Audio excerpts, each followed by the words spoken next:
కానీ దాన్ని మాకు ఇదిగో మార్చి అంతకన్నా ఉన్నతమైనది ఒకటి మాకు ఇచ్చాడు మా చేతుల్లో. ఆయన శరీరానికి గుర్తైన రొట్టు, ఆయన రక్తానికి సాదృశ్యమైన ద్రాక్షరసం. ఇది మేము తీసుకుంటాం.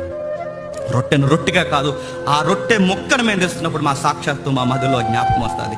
ఇది రొట్టె కాదు, సాక్షాత్తు ఆయన శరీరం. ఇది ద్రాక్షరసం కాదు, సాక్షాత్తు ఆయన రక్తం.